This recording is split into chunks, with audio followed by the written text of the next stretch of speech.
my name is Brooke and welcome back to my channel. Today we are talking my fall reading list. Reading lists are something I definitely enjoy doing in videos. I've done a couple of them in the past. My recent one was my summer reading list before I went down to Florida.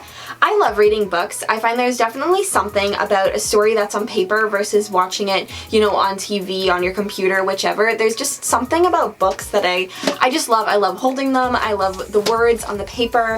I don't like ebooks. I like physical versions only. I'm very picky that way, but I love reading and I love books, and I think there's just something so valuable in that as a hobby. I know I love watching reading lists personally, finding out what other people are reading, so I'm gonna go through with you guys my reading lists. These will probably take me until the end of the year to get through, because I do have quite a few books here, but I'm gonna go over them with you guys, what I've been reading so far this fall, and then what I'm going to be reading the rest of the season. So the book that I did just finish reading, this was actually in my summer reading lists. It is Creativity Inc. by Ed Catmull, and I adored this book. So it is about the creation of Pixar and how Pixar was purchased by Disney and how that formed, and about how Steve Jobs kind of helped everything out. And there's stuff in here about John Lasseter and just little secrets about what makes the Pixar company work and what's made them thrive and what's made them produce movies such like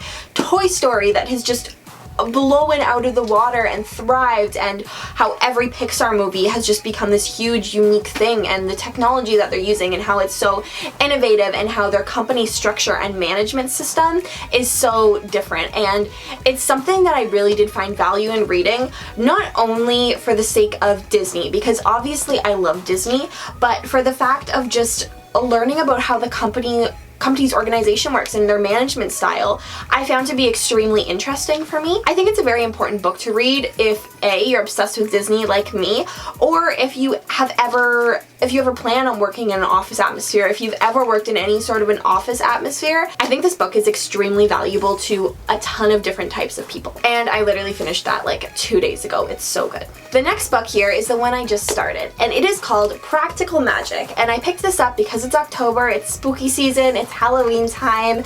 I'm actually super excited to read this. I've gotten a couple pages in. So it says Practical Magic, A Beginner's Guide to Crystals, Horoscopes, Psychics, and Spells. It's by Nikki Vandekar. So I'm definitely not the type of person who's like, tarot controls my life and my horoscope is true to my everyday, like that kind of stuff. That is definitely not who I am. However, I do find stuff like that extremely interesting. I do have a tarot deck. I do look at my horoscope sometimes. I find it kind of interesting to look at. So I don't know, I thought this book would be kind of cool and like true to the season. An enchanted introduction for casual clairvoyance and weekend witches.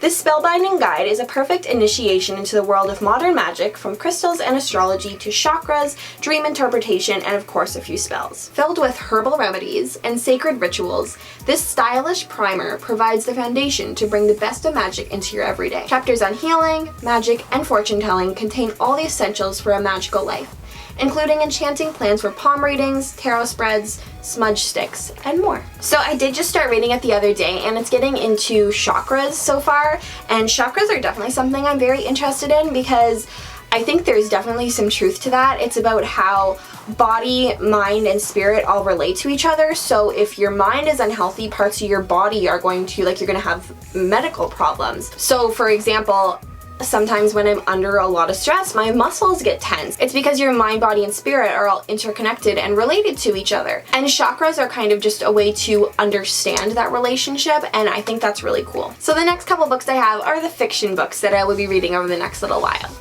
The first one I picked up is Winnie the Pooh. I am so excited to read this. This is the original Winnie the Pooh book. I've been searching for this for a long time actually, but every bookstore I went to it was sold out, and online it was like really expensive. So I got this copy for like $7.99. So that's not too bad, and I know it's a children's novel book, like I'm fully aware, trust me, but I think it's just one of those stories where I think everyone should read and needs to read, and I haven't fully read it before. I know the concept, but I don't know the full story, and I think it's something that'll just be a really cute, fun little read. I mean, there's a couple like illustrations and stuff in it, and the words are pretty spaced out, so I don't think it'll take me long to read.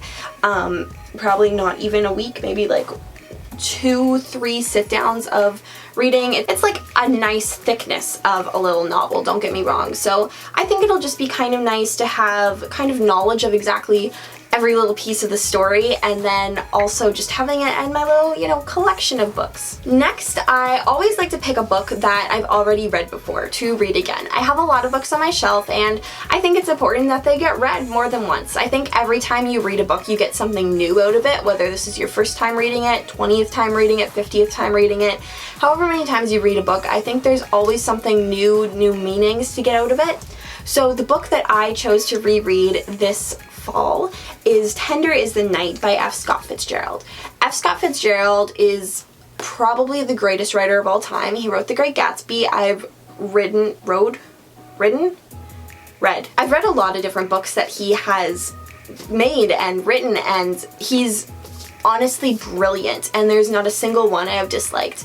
In fact, what I actually used to do, which is why you'll see all these sticky notes in here, is this was not a school project, this was personal reading. I just go through, I'd sticky note anything that I found had a really like deep meaning to it or had some sort of symbolism in it. Definitely a literature nerd in high school, guys.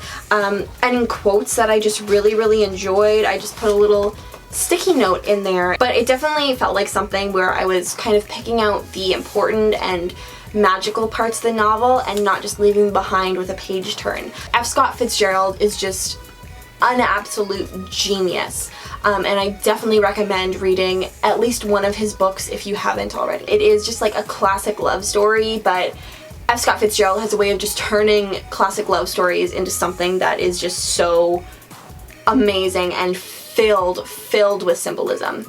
So yeah. The last book that I plan on reading is Margaret Atwood's Handmaid's Tale.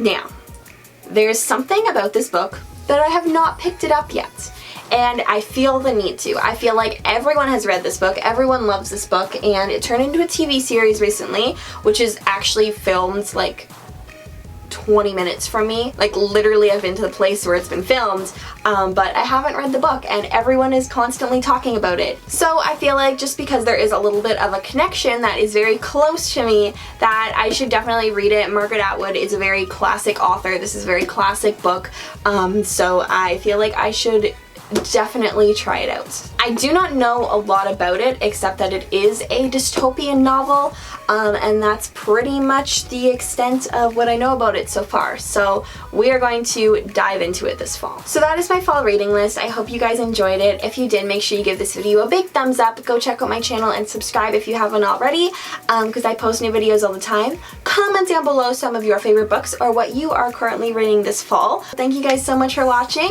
and I hope you have a magical rest of your day.